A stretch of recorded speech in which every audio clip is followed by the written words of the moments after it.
Glad to have you back on the Barry Chronicles, and I apologize for the delay that there's been for the past few weeks now. But I won't bore you with the details. I'll just get right to it.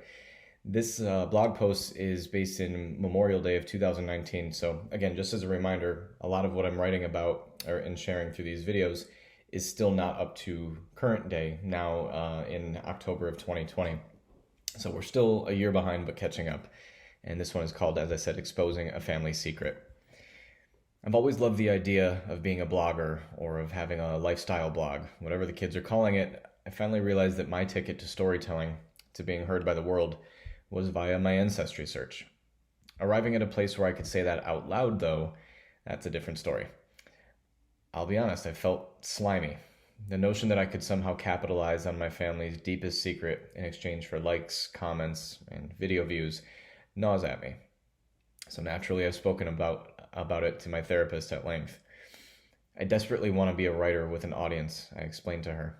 I want swarms of people to read my words, and yeah, I want the validation. And I'm embarrassed to say that out loud. I'm even more embarrassed that I finally think I have that opportunity, and I have to exploit my own family to do it.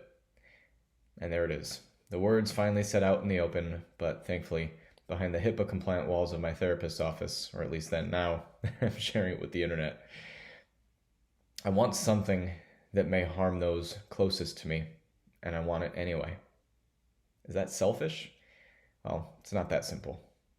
The irony is that it's the rest of my family I want to share this secret with, and doing so could bring harm to my parents. But a byproduct of carrying the secret, our secret, is that it's compromising the relationships I have with that same family. I'll explain. My closest friends know much of the story, and in Miami, that hasn't been cause for alarm since my closest relative lives more than 1,200 miles away. A slip of the tongue, oh, did you hear about David's ancestry search, is probably harmless. But in time, I've realized the weight of it. And unintentionally freezing out my uncles and my cousins from conversation because of this albatross around my neck has been part of that. Oh, by the way, my dad isn't my biological father, and no one said a word about it for 35 years. I was reminded of a quote from George Orwell in 1984. If you want to keep a secret, you must also hide it from yourself. And the truth of that secret is eating at me.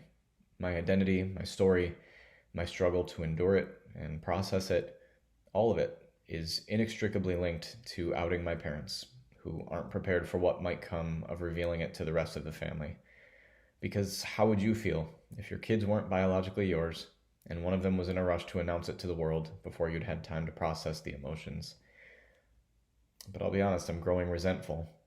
Somehow being a devoted mental health patient and keeping my therapist in business is my problem. As if being okay with myself and okay with this situation is somehow licensed to keep me quiet because I've worked through it. And I don't feel that I should be penalized for someone else's inability to process it.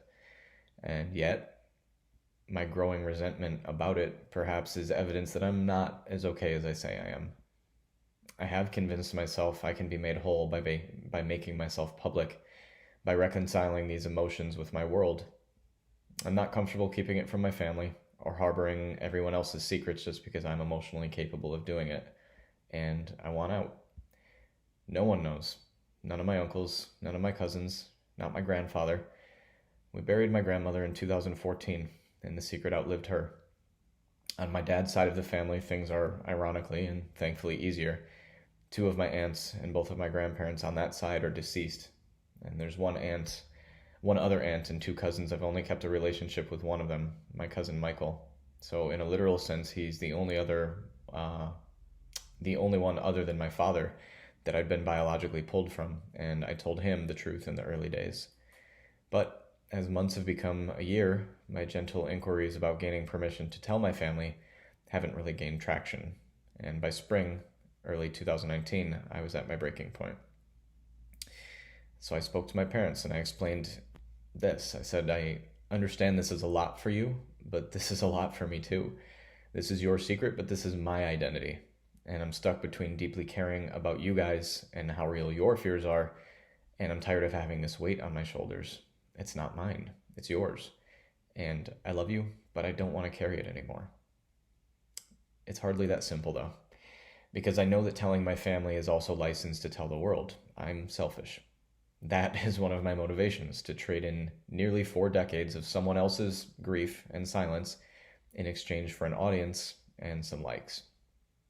And yet, I've convinced myself that wanting an audience for my story, this story, is somehow in conflict with its burden as a secret.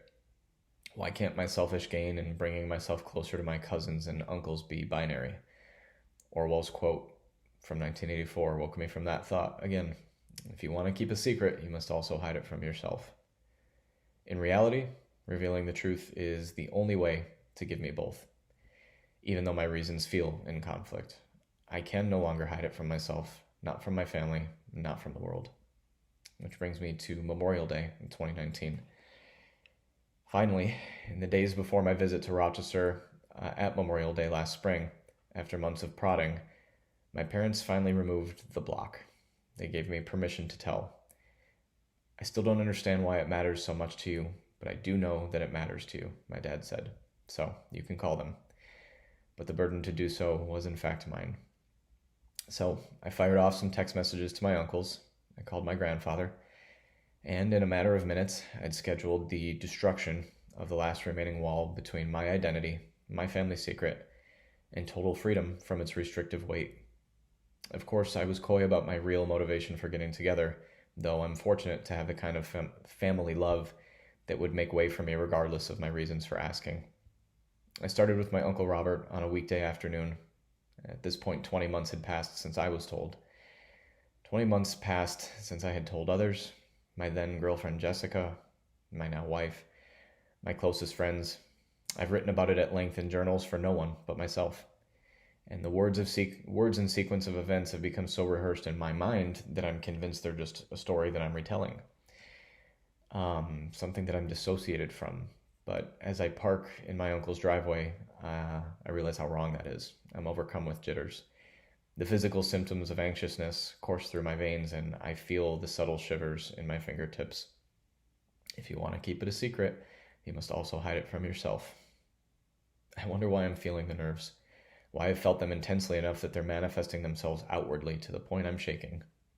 And instantly, I know in my mind an answer that my body knew first. I have hidden behind my fear of rejection.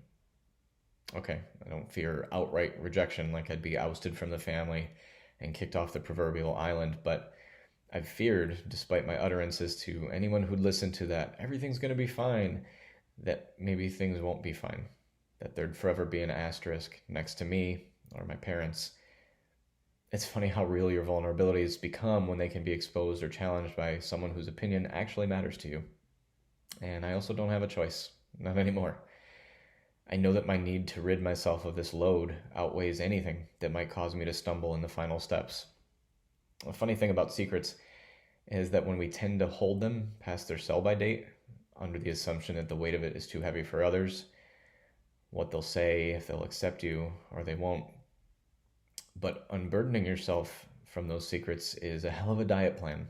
You feel lighter once you rid yourself of the weight. And it turns out I had nothing to fear. My Uncle Robert cried with me and held me while I sobbed into his arms, and he sobbed in mine. You don't have to carry this anymore, he cried back to me. I have always and will always be here for you.